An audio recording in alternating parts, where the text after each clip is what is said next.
Hello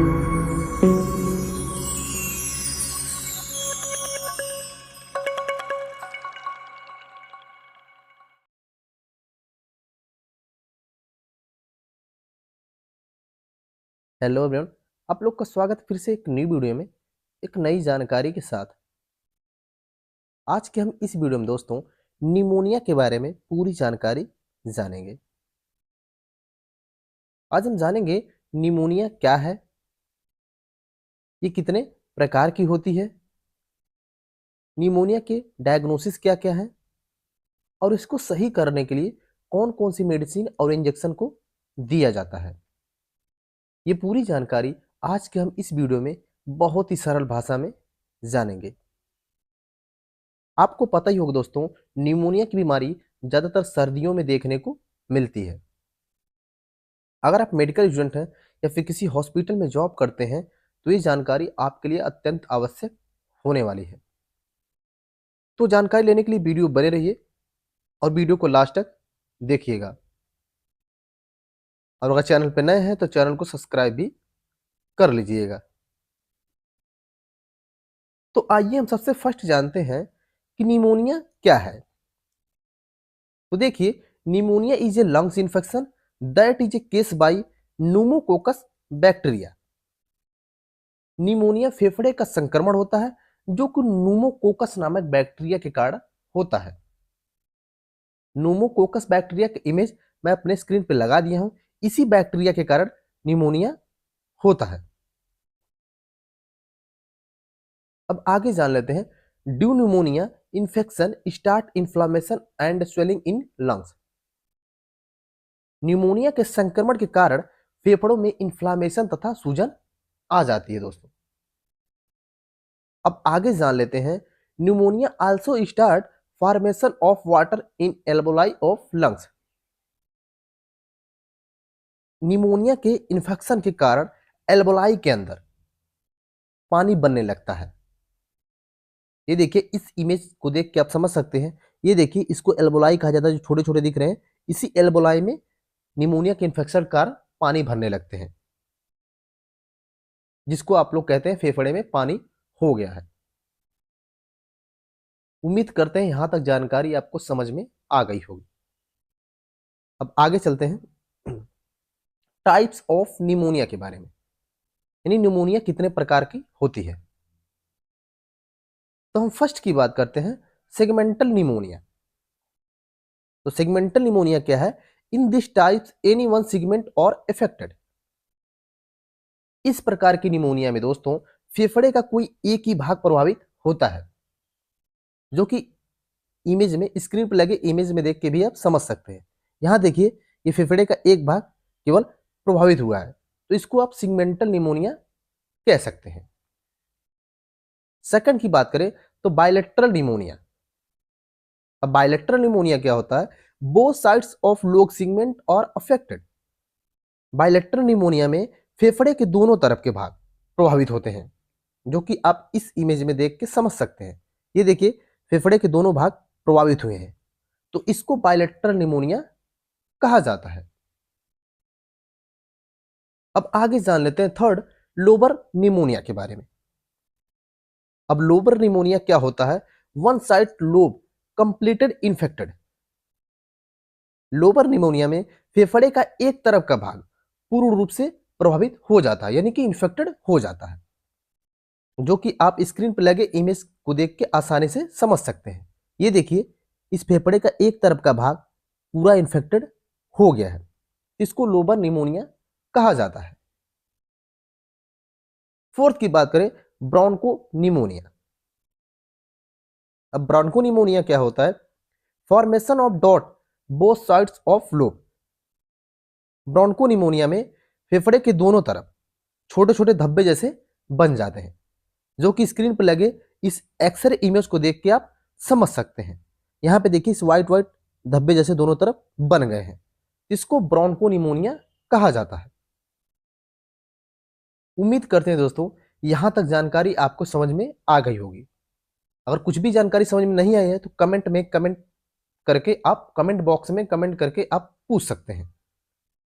अब आगे चलते हैं दोस्तों डायग्नोसिस के बारे में, यानी कि निदान। तो देखिए क्या क्या डायग्नोसिस करवाया जा सकता है। एक्सरे चेस्ट पीए करवाया जा सकता है, ब्लड टेस्ट यानी कि खून की जांच करवाई जा सकती है, सीपीआर टेस्ट करवाया जा सकता है। सीपीआर टेस्ट को रिएक्टिन प्रोटीन टेस्ट कहा जाता है। जब हमारे बॉडी में कहीं पे भी स्वेलिंग या इन्फेक्शन बढ़ने लगता है दोस्तों, तो सीपीआर की मात्रा हमारे ब्लड में बढ़ जाती है, तो इसलिए सीपीआर टेस्ट करवाया जाता है। और लास्ट की बात करें, स्पूटम टेस्ट यानी कि बलगम की जांच करवाई जा सकती है। अब आगे जान लेते हैं ट्रीटमेंट के बारे में। देखिए दोस्तों, हम दो ट्रीटमेंट के बारे में जानेंगे, आयुर्वेदिक एंड एलोपैथिक। सबसे फर्स्ट हम जानते हैं आयुर्वेदा ट्रीटमेंट के बारे में, यानी कि आयुर्वेदा उपचार के बारे में। देखिए जो आयुर्वेदा ट्रीटमेंट होता है, इसकी दवाओं को आपको कुछ लंबे समय तक खाना पड़ सकता है। अगर आप सोचें कि 2 से 3 दिन में या 1 हफ्ते में आराम इससे मिल जाए, तो इससे नहीं मिलेगा। इसको आपको लंबे समय तक खाना पड़ेगा, तब जाके आराम मिलेगा। तो आयुर्वेदा ट्रीटमेंट में आप क्या क्या, वैद्यनाथ महासुदर्शन गणवटी ले सकते हैं, झंडू सुदर्शन गणवटी ले सकते हैं, पतंजलि गिलोय गणवटी ले सकते हैं, झंडू गिलोय गणवटी ले सकते हैं। ये सब आयुर्वेदा दवाई हैं, जिसके इमेज मैं अपने स्क्रीन पे लगा दिया हूं। ये देखिए, ये गिलोय गणवटी पतंजलि का, ये झंडू गिलोय गणवटी है, ये वैद्यनाथ का महासुदर्शन गणवटी है, और ये झंडू सुदर्शन गणवटी है। इन सब के डोज की बात करें तो 2 गोली सुबह 2 गोली शाम को लेना रहेगा। इन सबको आपको लंबे समय तक लेना पड़ेगा, तभी जाके आपको निमोनिया की बीमारी सही होगी। अगर 2 से 4 दिन में 1 हफ्ते में आराम चाहिए तो इससे नहीं होगा, तब उसको एलोपैथिक दवाई का सेवन करना पड़ेगा, जो कि हम आगे जानने वाले हैं। तो आइए अब जानते हैं एलोपैथिक के बारे में, यानी कि कुछ एंटीबायोटिक्स के बारे में, जिनका यूज करके आप निमोनिया की समस्या को सही कर सकते हैं। सबसे फर्स्ट, एजिथ्रोमाइसिन टैबलेट दे सकते हैं 500 mg OD. Second, cefadroxil tablet दे सकते हैं 500 mg BD. Third, cefixime tablet दे सकते हैं 200 mg बीडी। इन सभी टैबलेट की इमेज मैं अपने स्क्रीन पे लगा दिया हूं, यहां से आप देख सकते हैं। अगर किसी को बहुत ज्यादा सीवर इन्फेक्शन, बहुत ज्यादा संक्रमण बढ़ गया है, बहुत ज्यादा इन्फेक्शन हो गया है, तो उस दौरान मोनोसेप इंजेक्शन 2 ग्राम आप बीडी दे सकते हैं दिन में 2 बार। इसको आईवी यानी कि इंट्रावेनस देना चाहिए। आईएम भी दे सकते हैं, लेकिन ज्यादातर इसका रूट इंट्रावेनस ही रहे तो सही है। उम्मीद करते हैं यहां तक जानकारी आपको समझ में आ गई होगी। अब आगे जान लेते हैं दोस्तों प्रिस्क्रिप्शन के बारे में। देखिए दोस्तों, मैं दवाओं का प्रिस्क्रिप्शन आपको दे रहा हूं, लेकिन इसको अपने से यूज करने की कोशिश मत करिएगा। यूज करने से पहले एक बार अपने डॉक्टर से परामर्श लीजिए, अपनी बीमारी बताइए, फिर उसके बाद डॉक्टर लोग जो लोग डोज प्रोवाइड करेंगे उस डोज को आप लीजिएगा। ये केवल आपके जानकारी के लिए बता दे रहा हूं। देखिए दोस्तों, आपको एजिथ्रोमाइसिन 500 mg, अगर हैवी किसी को इन्फेक्शन हो गया निमोनिया का, तो एजिथ्रोमाइसिन 500 mg बीडी 3 दिन तक लेना है। उसके साथ पैरासीटामॉल, क्योंकि निमोनिया जिसको हुई रहती है उसको हल्का फुल्का बुखार भी आते रहते हैं, तो उसके साथ पैरासीटामॉल 500 mg बीडी देना है 5 दिन तक। इसके अलावा आपको पेंटापैराजोल का टैबलेट देना है 40 mg ओडी 5 दिन तक। इसके अलावा दोस्तों, जिसको निमोनिया हो जाती है उसके बॉडी में मल्टीविटामिन या फिर वीकनेस जैसी प्रॉब्लम देखने को मिलती है, तो उसको सही करने के लिए आपको जिंकोविट टैबलेट देना है ओडी 5 दिन तक। और इसके साथ साथ डेक्सोना आपको 5 दिन तक देना है, वो भी ओडी एक टाइम।